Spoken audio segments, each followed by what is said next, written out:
Could you live in a medieval castle?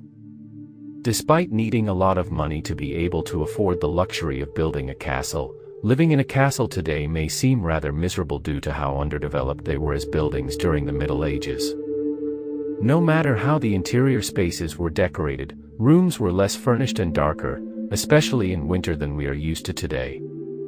The most popular castles in Europe were built on the top of high cliffs.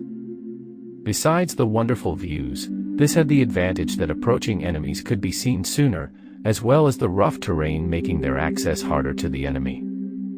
As it was very expensive to build stone castles, during the early Middle Ages, wood was usually used.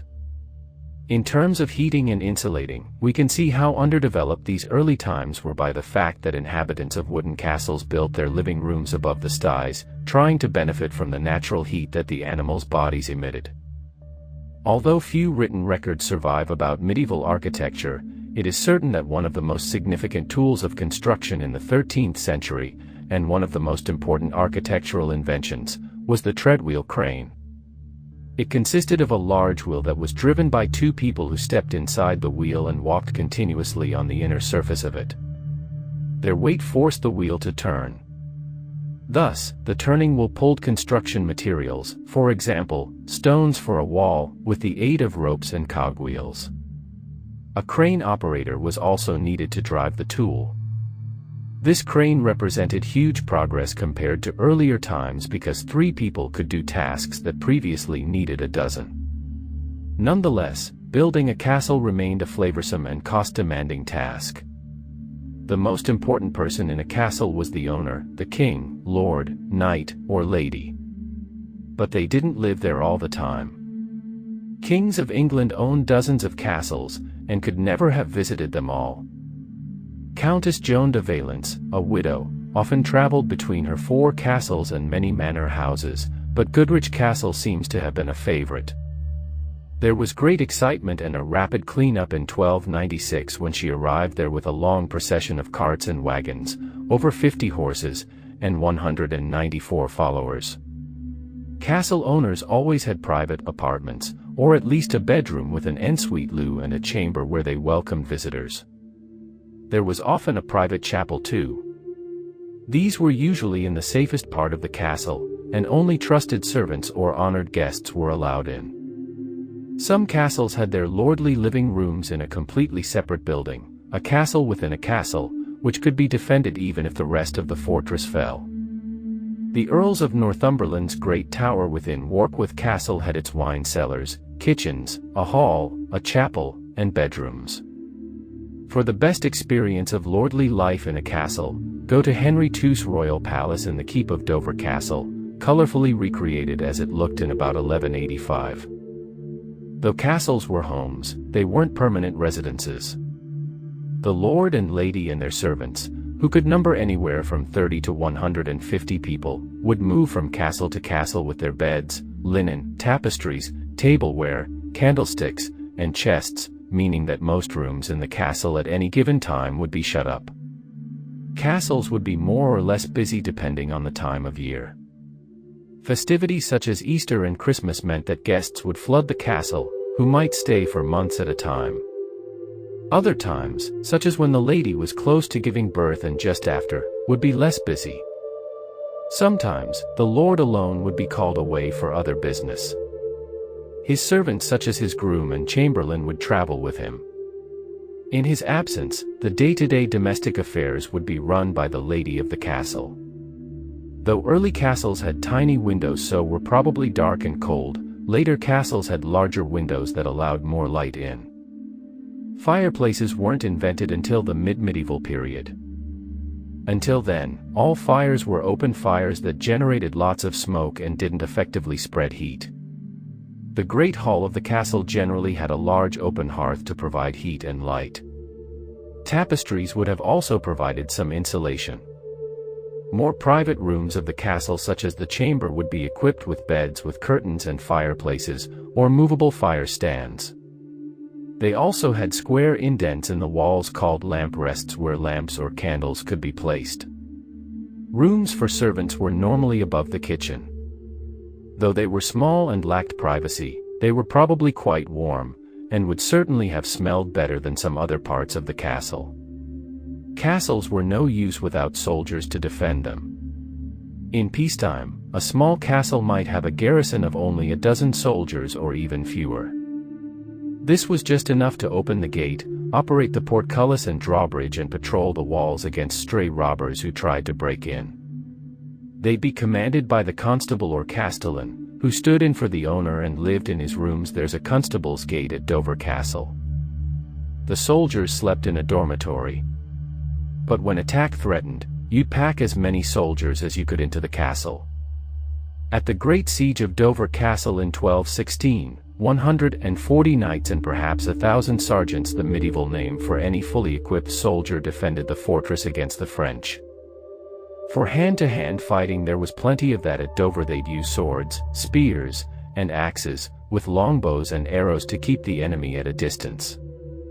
Many castles had tall cross-shaped loops in their walls for longbowmen to shoot from, with smaller loops for deadly crossbows. During long sieges, starvation was the enemy's best weapon. The defenders ate horses, dogs, cats, rats, and even their leather belts before finally surrendering.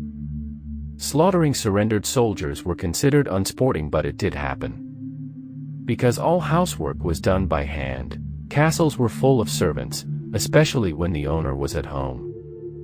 Countess Joan de Valence had nearly 100 servants at Goodrich Castle, and it's hard to imagine how they all crowded into this quite small castle. The poshest servants were pages and damsels, or children of wealthy families learning good manners by working in a lordly household. It was like being sent away to boarding school. Medieval books told them how to behave: don't blow your nose on the tablecloth, don't spit on the floor when anyone's looking, and always beware thy hinder parts of guns blasting. They slept in feather beds, even though they did have to share them. Ordinary servants ranged from the important steward, butler, and head groom down to the hot and greasy boy who turned the spit for roasting meat over the fire, and of course the gong farmer. Lowlier servants slept anywhere within the castle they could find, and in summer started work at 5:30 a.m., continuing until about 7 p.m. They had few days off and little pay, but were given uniforms in their lord's colors and regular meals all year round. Even the lord's leftovers were much tastier than peasant food. So being a castle servant was a sought-after job. Cooks were among the busiest castle servants. At Goodrich Castle, Countess Joan's cook, Isaac of the Kitchen, had to feed up to 200 people 2 meals a day. He cooked many types of meat we don't eat today, including swans, peacocks, larks, and herons, as well as beef, pork, mutton, rabbits, and deer caught by Countess Joan's hounds.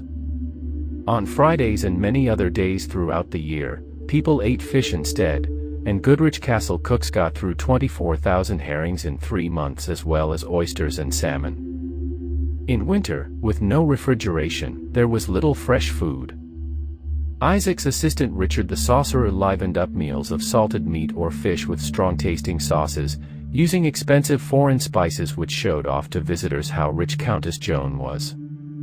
John the baker was busy every day baking bread, from fine white wheat rolls for the ladies' table to rough loaves made from barley, oats, or even peas and beans for servants and horses. Medieval kitchens were hot, noisy places, with massive fireplaces for spit-roasting meat and many ovens, and cauldrons for boiling. Fats from cooking were used again and again, or made into candles. The kitchen was locked at night to stop servants from stealing fat for a tasty treat. In castles all entertainment was live, and at great feasts, lordly hosts were expected to lay on minstrels, jugglers, and acrobats. There were hundreds of them at the young Edward II's knighting celebrations in 1306, including the acrobat dancer Matilda Makejoy and Reginald the Liar. And on long dark evenings, a wandering harper or even a good storyteller would always find a meal and a welcome in a castle. Jesters, or fools, were something special, employed full-time by a king or lord. Sometimes they had real mental health problems or bodily troubles, which medieval people thought funny.